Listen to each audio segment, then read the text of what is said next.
नमः संस्कृताय दोस्तों, यूट्यूब से मैं साधना आप सबको स्वागत करती हूँ। कैसे हैं दोस्तों? आशा करती हूँ कि स्वस्थ व्यस्त मस्त होंगे, अपना और अपने परिवार का ख्याल रख रहे होंगे। दोस्तों आइए दोस्तों, आज हम लोग संस्कृत व्याकरण प्रवेश का जो डॉक्टर बाबूराम सक्सेना द्वारा है, आजकल डॉक्टर बाबूराम सक्सेना का अध्ययन कर रहे हैं हम लोग दोस्तों। जो UP, TGT, PGT, LT and TET, CTET, MP वर्ग सभी के लिए संधि प्रकरण जो द्वितीय सोपान है उसका हम लोग अध्ययन कर रहे हैं। तो आज हम लोग सामान्य संधि का परिचय हम लोग देख चुके थे। आज हम लोग स्वर संधि में दीर्घ स्वर संधि का जो है अध्ययन करेंगे दोस्तों, जिसका सूत्र है अकः सवर्णे दीर्घ, और ये सभी प्रतियोगी परीक्षाओं में पूछा जाता है दोस्तों। तो आज का हमारा मोटिवेशन कोड है दोस्तों कि मुश्किल वक्त हमारे लिए आईने की तरह होता है। मुश्किल वक्त जो होता है हमारे लिए वो आईने की तरह होता है, जो हमें हमारी काबिलियत का सही अंदाज देता है। हाँ जी हाँ दोस्तों, जो हमारे काबिलियत का सही अंदाज देता है। जैसे आईना हमें अपने चेहरे को दिखाता है कि हम क्या हैं, कैसे हैं, अपने अंदर झांकने की कोशिश करवाता है, उसी तरह जो हमारा मुश्किल वक्त होता है वो भी हमें जो है पिछले ज़िंदगी में हम क्या थे, कैसे थे और आगे हमें क्या करना है, सही रास्ता दिखाता है दोस्तों। और इसे अपने जीवन में उतारिए और संघर्ष करिए। तो आइए इसी मोटिवेशन कोट के साथ दोस्तों आज का पाठ शुरू करते हैं। जो हमारा आइए दोस्तों, हम लोग आज फिर से डॉक्टर बाबूराम सक्सेना लेके हाजिर हुए हैं, जिसमें हम लोग कल संधि के प्रकार को पढ़े थे दोस्तों। आज हम लोग स्वर संधि से स्टार्ट करेंगे और है हमारी स्वर संधि दोस्तों। स्वर संधि से स्टार्ट करेंगे, देखेंगे स्वर संधि में क्या है, और हम लोग बेसिक और बाबूराम सक्सेना दोनों का मिक्सर रूप पढ़ेंगे दोस्तों। बाबूराम सक्सेना से भी हम आप लोगों को पढ़ाएंगे, अध्ययन करवाएंगे, और जो है बेसिक से भी। तो पहले बेसिक देख लेते हैं, उसके बाद बाबूराम सक्सेना को देखेंगे। तो ये हमारा बेसिक है दोस्तों, जो है क्या है, स्वर संधि है। स्वर संधि का दूसरा नाम अच भी है, इसे अच संधि भी कहते हैं। क्या है कि पूर्व तथा पर स्वरों के मिलने से जो परिवर्तन होता है उसे स्वर संधि कहते हैं। जी हाँ दोस्तों, पहला वर्ण और दूसरा वर्ण दोनों में, जैसे स्वर प्लस स्वर दोनों मिलके स्वर संधि बनता है। तो स्वर संधि में कल भी पढ़े थे हम लोग, कल संधि के प्रकार को पढ़े थे। आज हम लोग स्वर संधि के विस्तृत रूप को पढ़ रहे हैं। तो यह है कि क्या है कि पूर्व तथा पर स्वरों के मिलने में जो परिवर्तन होता है उसे स्वर संधि कहते हैं। जैसे हिम प्लस आलय के हिमालय हो गया है, तो यहाँ अ प्लस आ मिला के क्या हुआ है दोस्तों, आ ही हुआ है। और अ कहाँ से आया, आप लोग सोचेंगे कि अ कहाँ से आया, तो ये जो म हिम का म है, म में जो अ विद्यमान है, तो इसका जब हम खंडन करेंगे तो यहाँ हिम म को हलंत कर देंगे तो अ निकल आएगा। अ प्लस आलय में आ है, आलय, तो ये और ये दोनों मिलके बड़ा आ बन गया है, बड़ा आ बन गया, हिमालय हो गया है। तो ये है। दूसरा है कि उपेंद्र, उप प्लस इंद्र, उप प्लस इंद्र, अ प्लस ई, तो उप के प में ये जो उप है, तो उप हम हलंत कर देंगे तो अ निकल आएगा। तो उप में जो प है विद्यमान प है, और ई प्लस ई मिला के क्या बन गया है, ए बन गया। क्या बना है दोस्तों, ए बना है। यहाँ जैसे उप प्लस अ और ई मिला के क्या बना है, ए बन गया है, ए बन गया है, तो उपेंद्र हो गया है। स्पष्टीकरण में देखिए दोस्तों क्या बता रहा है स्पष्टीकरण में, कि यहाँ पूर्व वर्ण है, यहाँ पूर्व वर्ण है, हिम के म में विद्यमान अ तथा पर वर्ण के आलय का आ हुआ है। इसी प्रकार दूसरे उदाहरण में उप के प में विद्यमान अ और पूर्व वर्ण तथा इंद्र के का ई पर वर्ण है, यहाँ स्वर संधि हो रही है, तो क्या बन गया है, ए बन गया है। उसके बाद स्वर संधि के मुख्य भेद, आइए स्वर संधि के मुख्य भेद को देख लेते हैं। स्वर संधि के मुख्य भेद कौन कौन से होते हैं, तो ऐसे हम लोग मोटा मोटा देख लेते हैं कि स्वर संधि के मुख्य भेद पहला होता है दीर्घ संधि होता है, और दूसरा क्या होता है, दीर्घ संधि होता है। ये दीर्घ संधि के उदाहरण है। तो चाहे दोस्तों हम लोग एक साथ देख लें, चाहे बाद में देख लें। तो पहले हम लोग देखते हैं कि स्वर संधि में जो हमारी पहली संधि दीर्घ संधि है, इसी की बेसिक का अध्ययन करते हैं। आइए स्वर संधि के मुख्य भेद। तो स्वर संधि के मुख्य भेद जो होते हैं, पहला हमारा दीर्घ संधि है। तो दीर्घ संधि को आइए पढ़ते हैं हम लोग दीर्घ संधि को। दीर्घ संधि क्या है? अकः सवर्णे दीर्घ क्या है? अकः सवर्णे दीर्घ, यानी सूत्र अकः सवर्णे दीर्घ है। किसका? दीर्घ सूत्र का, दीर्घ संधि का जो सूत्र है क्या है? अकः सवर्णे दीर्घ, अर्थात इसका क्या होगा? अक प्रत्याहार। ये अक क्या है? एक प्रत्याहार है, प्रत्याहार है दोस्तों। तो अक प्रत्याहार के वर्ण में समान वर्ण आए तो उसका क्या हो जाएगा? दीर्घ हो जाएगा। सूत्र का विश्लेषण यहाँ देख लेते हैं। सूत्र का विश्लेषण क्या है? अकः, अकः क्या है? अक एक प्रत्याहार है। क्या है? अक एक प्रत्याहार है जिसमें 5 वर्ण आते हैं, अ ई उ रीली। इसी प्रकार इसी प्रत्याहार से इसके दीर्घ वर्णों का आ ई उ री का भी हो जाता है। क्या है? दीर्घ हो जाता है अक प्रत्याहार में अ ई उ। तो यानी ये जो पहले क्या रहे? अ ई उ, प्लस यहाँ पे चाहे बड़ी रहे, चाहे बड़ा आ रहे और चाहे बड़ी ऊ रहे, लेकिन क्या हो जाएगा? इन सब के स्थान, इसके स्थान पर बड़ा, इसके स्थान पर बड़ी और इसके स्थान पर बड़ा ऊ हो जाए, यानी दीर्घ हो जाएगा, बड़ा हो जाएगा। तो वही कह रहा है कि अक एक प्रत्याहार है जिसमें 5 वर्ण आते हैं, अ ई उ रीली। इसी प्रत्याहार इसके दीर्घ हो जाएगा, आ ई उ का भी बोध होगा। और कह रहा है, और क्या है दोस्तों? और है कि सवर्णे, सवर्णे यानी सवर्ण अक अ ई उ रीली आने पर दीर्घ आदेश आ ई उ हो जाता है। ली वर्ण का दीर्घ नहीं होता, अतः इसका सवर्णी री हो जाता है। क्या होता है? दीर्घ वर्ण का जो दीर्घ नहीं होता है तो उसका सवर्णी री हो जाता है। संच में अक प्लस अक बराबर दीर्घ हो जाएगा।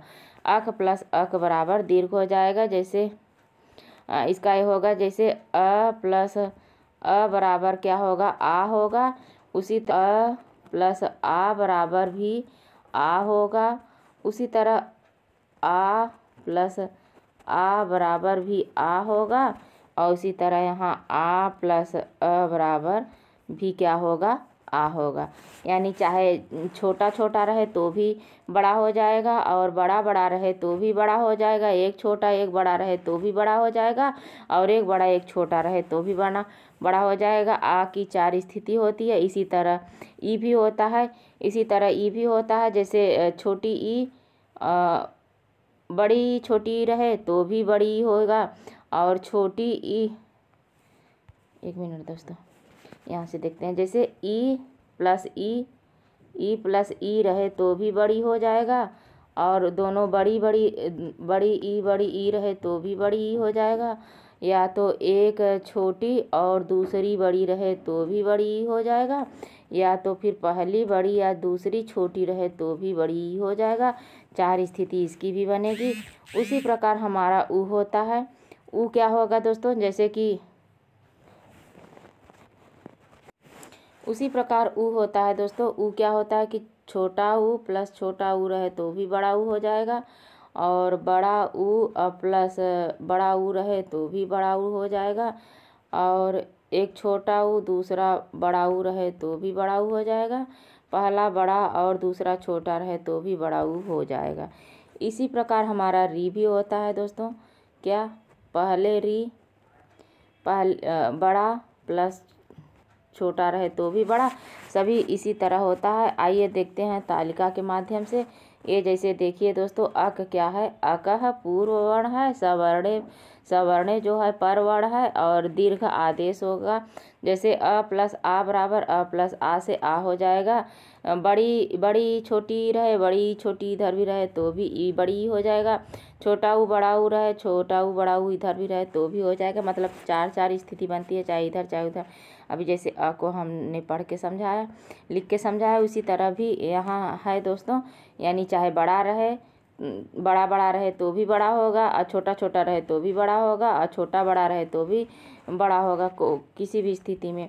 उसी कह रहे हैं कि दीर्घ संधि में केवल 5 वर्णों कौन कौन? अ ई उ री ली, ये में ही संधि कार्य होगा। जो हमारी दीर्घ स्वर संधि है, दीर्घ स्वर संधि में केवल 5 वर्णों में ही संधि कार्य होगा।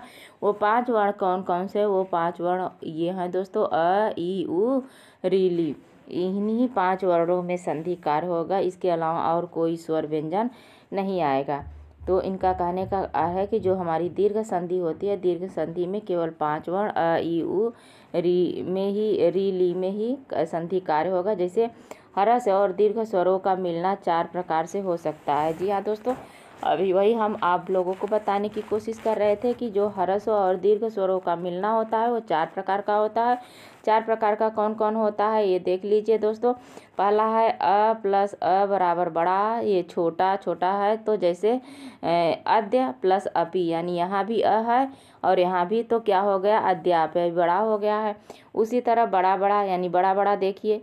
दूसरे में देखिए बड़ा आ और बड़ा आ बराबर बड़ा, जैसे विद्या प्लस आलय, तो विद्या में आ है और आलय में भी आ है, तो भी बड़ा हो गया है, क्या, विद्यालय हो गया है। तीसरा हमारा है पहला बड़ा है, पहला छोटा अ है, दूसरा बड़ा आ है, तो भी बड़ा है। जैसे हिम, हिम के म में अ है और आलय में आ है, तो हिमालय हो गया है, क्या हो गया, हिमालय हो गया।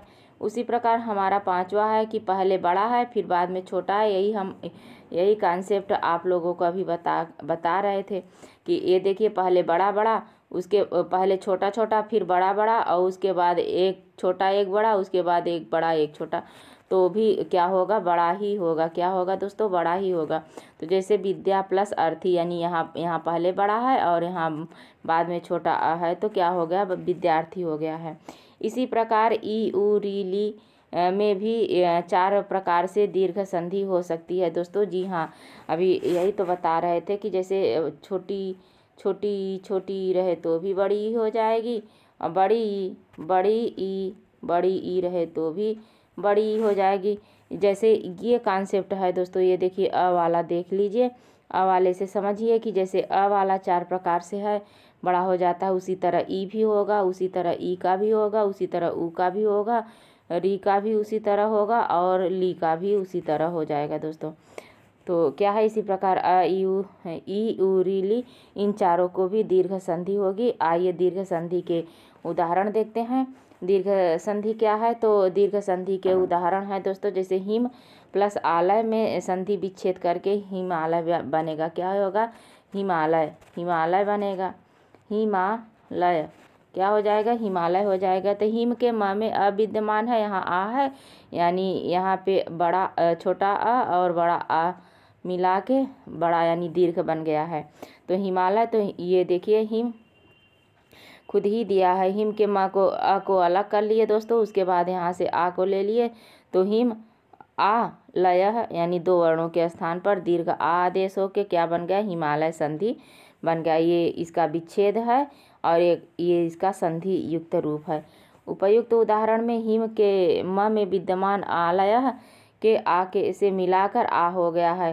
तो ये कई बार बता चुके हैं, आप सबको भी इतना तो पता ही है, लेकिन फिर भी हम अपनी तरफ से बताने की कोशिश कर रहे हैं दोस्तों। बहुत ज़्यादा तो नहीं, जो भी हमसे बन पड़ता है, जो भी हमारे समझ में आ रहा है, वो हम आप लोगों तक पहुंचाने की कोशिश कर रहे हैं दोस्तों। वीडियो अपने से दोस्तों तक शेयर करिए दोस्तों, ताकि जो साथी हमारे दूर दराज हों उनका भी लाभ उठा सकें और वे भी अपनी तैयारी को अच्छे से कर सके दोस्तों। हम सब एक ही कैटेगरी के, एक ही बरसात के पानी में भीगे हुए हैं, तो हम सब की भी तैयारी हो जानी चाहिए दोस्तों, एक दूसरे के माध्यम से। इसमें ना ही कोई कंपटीशन है कि वो अच्छा है तो ख़राब है, जिससे जो भी बन पड़ता है वो करने की कोशिश करता है। हम भी जो भी हमसे बन पड़ रहा है वो करने की कोशिश कर रहे हैं दोस्तों। आप लोगों का साथ और सहयोग, मार्गदर्शन की ज़रूरत है। जो भी हमारे भाई हमसे बड़े हों, हमारी बहन हमसे बड़े हों, हमारा मार्गदर्शन करिए। जो हमारे छोटे हैं हमें सुझाव दीजिए, तो इस कमेंट के माध्यम से, तो हमें भी पता चलेगा कि क्या है। क्योंकि दोस्तों ये होता है कि अपनी गलती अपने से समझ में नहीं आती, एक दूसरे ही गलती को बताते हैं। जैसे हमारे घर में जो है, सभी के घर में जो है, हमारे बड़े छोटे जो भी होते हैं तो हमारी गलतियों को एहसास दिलाते हैं। तो वही हम भी आप लोगों से विनम्र निवेदन करते हैं कि जो है, जो भी गलती हो या भी जो भी सुझाव देना हमें कमेंट के माध्यम से दीजिए, और कमेंट के माध्यम से हमारा मार्गदर्शन करिए दोस्तों, और जो हमारी कोशिश है वो कामयाब हो जाए। तो आइए देखते हैं कि ये क्या है कि हिम ध्वनि युक्त ये संधि युक्त हो गया है। उपयुक्त उदाहरण में हिम के म में विद्यमान अ और आलय के आ में से लेकर दीर्घ आ हो जाता है। उसी तरह हमारा दूसरा उदाहरण है पुस्तक प्लस आलय अ, यानी पुस्तक के पुस्तक अगर हम ये देखिए हलंत में कर देंगे अ निकल आएगा और आलय का आ, तो यहाँ लय हो जाएगा, यहाँ पुस्तक और यहाँ आ बच गया, तो अ प्लस अ बराबर क्या हो गया, आ हो गया। तो हमारा संधि कार्य हो गया पुस्तकालय। क्या बन गया, पुस्तकालय। तीसरी हमारी जो उदाहरण है उसको देखिए, जैसे रवि, रवि प्लस इंद्र, क्या है रवि प्लस इंद्र, तो रवि में ई है दोस्तों, रवि में छोटी ई है, यहाँ देखिए छोटी ई है और यहाँ इंद्र में भी छोटी ई है, तो छोटी ई छोटी ई मिला के बड़ी ई बन गया है। तो रवि रव को जब हम लोग रव को ऐसे हलंत में लिखेंगे तो ई हमारा निकल आएगा। उसके बाद इंद्र का ई, तो द्रह बचेगा, सिर्फ दर्रह बचेगा, तो ई और ई मिल के बड़ी हो जाएगा। तो हमारा रूप क्या बन जाएगा, क्या बनेगा दोस्तों, रविंद्र है। यहाँ रविंद्र रूप बन गया। क्या बना है, रविंद्र, रविंद्र, रविंद्र रूप बन गया है। उसी प्रकार चौथा हमारा जो उदाहरण है, चौथा उदाहरण क्या है दोस्तों कि ये चौथा उदाहरण है भानु। भानु में ये छोटा ऊ है, उदय, तो यहाँ देखिए भान, भान हलंत न में हलंत हो गया तो ऊ अलग हो गया और उदया के द अलग हो गया, तो छोटा ऊ मिल के क्या हो गया है, बड़ा ऊ बन गया। तो भान प्लस ऊ प्लस दया, तो भानुदया क्या बन गया, भानुदया बड़ा हो गया, तो यहाँ बड़ा ऊ लग गया, भानुदया, भानुदया रूप बन गया दोस्तों। उसके बाद हमारा ये पांचवा है, जैसे मातृ, ये रिकार है, तो यहाँ मातृ के मात लिखा जाएगा हलंत के साथ, तो री बचेगा और यहाँ भी री है, तो री प्लस री के बड़ी बन जाएगा, तो मातृणाम, तो मातृणाम रूप बना है। मातृणाम जो रूप है वो हमारा मातृणम रूप है दोस्तों। ये मातृणम रूप बना है, र का ड़ हो गया है, मातृणम रूप बन गया, यानी बड़ी छोटी छोटी मिला के बड़ी बन गई है। किसी भी स्थिति में दीर्घ है तो दीर्घ ही रहेगा। जैसे है कि अ प्लस आ, तो क्या हो गया, आ हो गया वाचक, प्लस आलय तो वाचालय, देव प्लस आलय देवालय। अभी तो सबको समझ में आ रहा है कि देव में अविद्यमान है वह में। उसके बाद शास्त्र प्लस आगारह शास्त्रागारह, शास्त्र प्लस आगारह शास्त्रागारह, विद्या धन आलय विद्यालय, ये बना है दोस्तों। उसके बाद ई का उदाहरण देख लीजिए, ई प्लस ई से दीर्घ कैसे बनता है, जैसे कपि प्लस ईसा है, ये देखिए यहाँ छोटा ई है, यहाँ बड़ा, तो कपीसा बड़ा हो गया है। उससे इति प्लस ई व तो इति वो बड़ा हो गया है। गौरी प्लस ईसा, गौरी प्लस ईसा, ये देखिए गौरी प्लस ईसा, गौरीसा बड़ा बन गया है। तो यहाँ भी नदी प्लस ईसा, नदीसा बड़ी बड़ी है, फिर भी बड़ी हो गई। मुनि प्लस इंद्र, मुनिंद्रा हो गया है। परिधन इच्छा, परीक्षा हो गया है।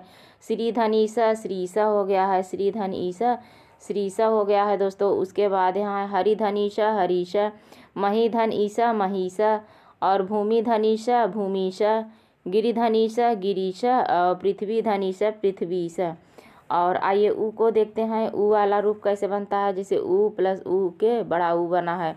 तो बधु धनुस्व, बधुस्व, सुधन उक्ति, सुक्ति, लघु धन उर्मी, लघुर्मी, क्या है लघु धन उर्मी, लघुर्मी, और भूधन ऊर्ध्व, भूर्ध्व, क्या है भूर्ध्व, और बधुधन उदया, बधुदया, विष्णुधन उदया, विष्णुदया, गुरुधन उपदेशा, गुरुपदेशा, और गुरुधन उत्साह, गुरुत्साह, और साधुधन उक्तम, साधुक्तम, साधुधन उक्तम, क्या है दोस्तों साधुधन उक्तम, साधुक्तम, और साधुधन उदया, साधुदया, भूधन ऊर्जा, भूर्जा, क्या है भूर्जा, और बधुधन उल्लासा, बधुल्लासा, क्या है बधुल्लासा।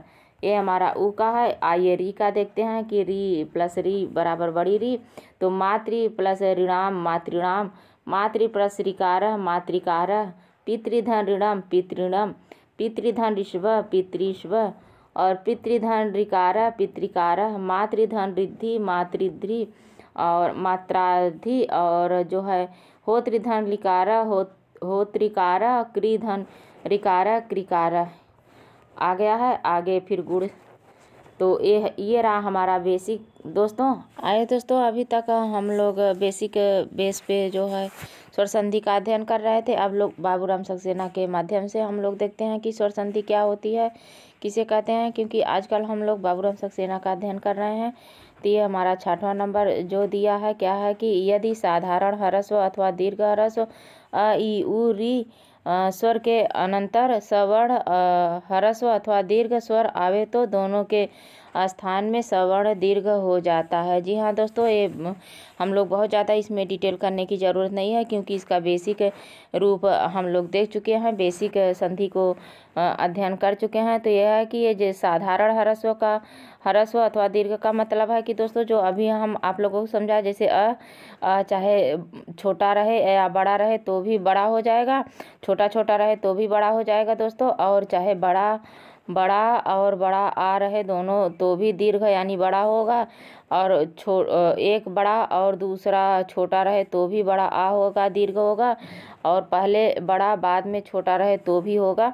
तो ये इनका भी यही कहने का मतलब है कि यदि साधारण ह्रस्व यानी साधारण ह्रस्व चाहे छोटा हो, ई जो छोटा छोटी ई छोटा ऊ और री स्वर के अनंतर जो है सवर्ण अथवा दीर्घ सवर्ण आएगा तो दोनों के स्थान पर क्या हो जाएगा, सवर्ण दीर्घ ही हो जाएगा दोस्तों। इसका सूत्र होता है अकः सवर्णे दीर्घ। अकः सवर्णे दीर्घ के माध्यम से कह रहे हैं कि अकः सवर्णे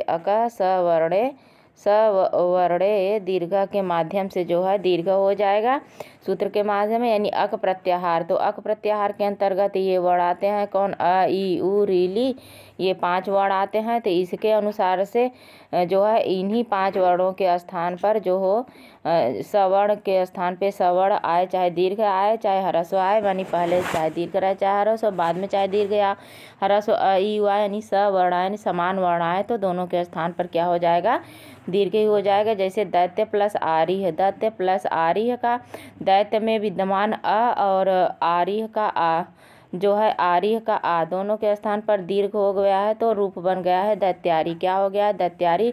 उसी प्रकार है दोस्तों तव प्लस आकारः का रूप हो गया तवाकारः। तो तव में जो इसका हलंत कर देंगे तो अ बचेगा, उसके बाद प्लस हो जाएगा, उसके बाद आकारः के आकार का तो आ और अ मिला के दीर्घ हो गया है, तो क्या हो गया है, तवाकारः रूप बना है। क्या बना है, तवाकारः बना है।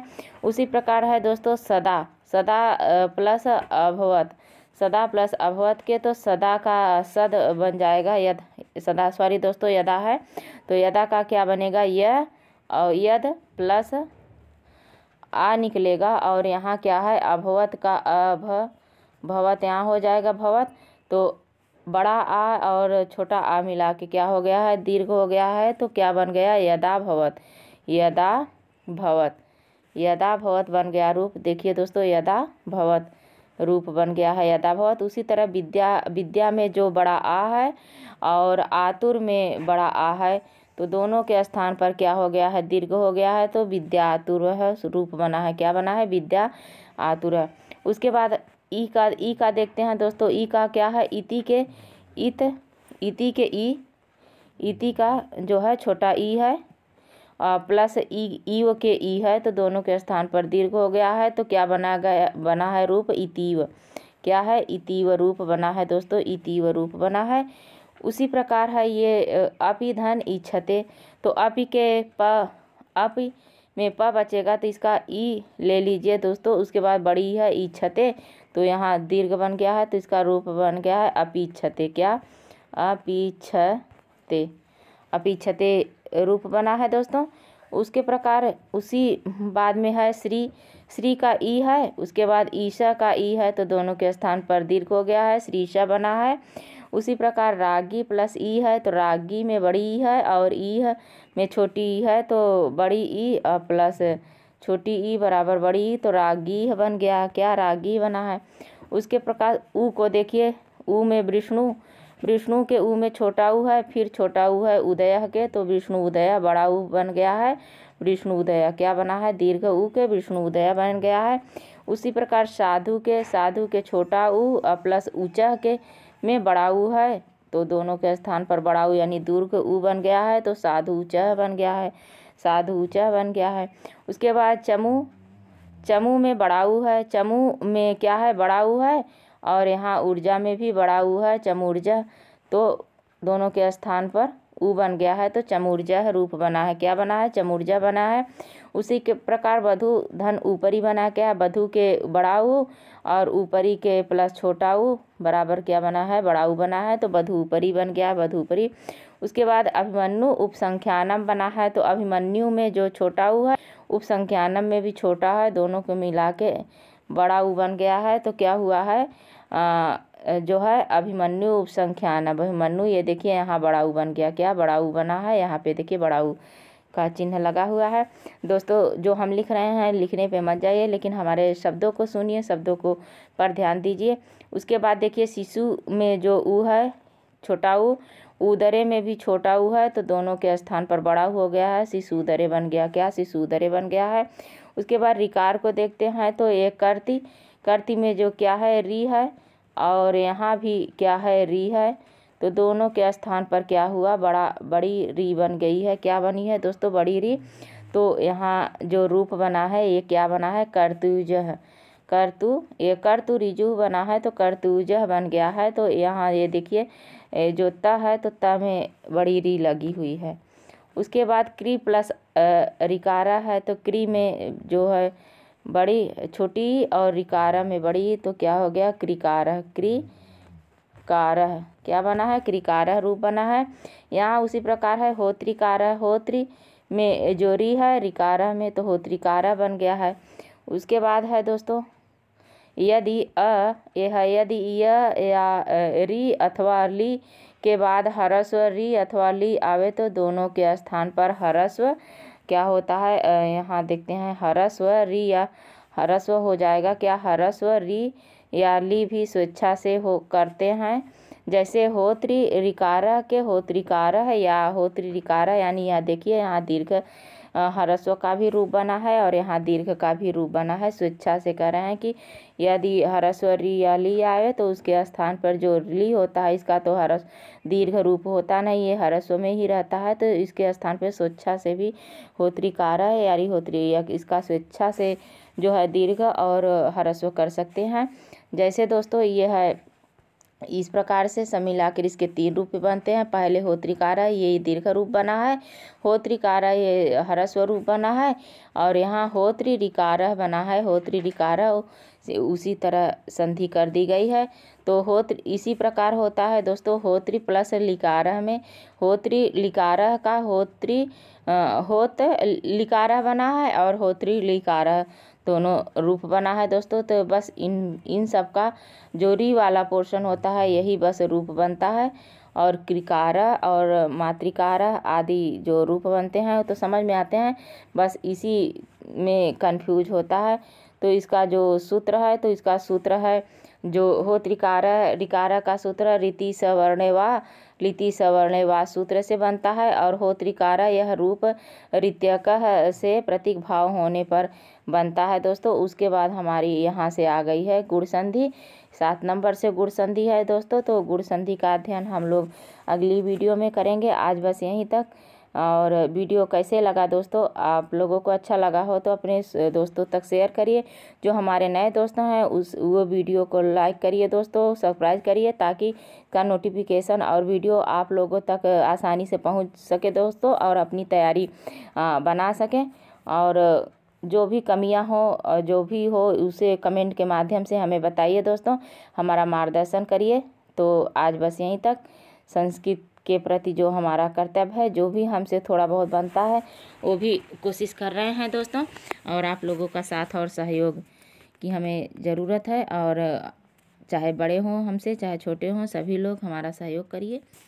नमः संस्कृताय दोस्तों, धन्यवाद।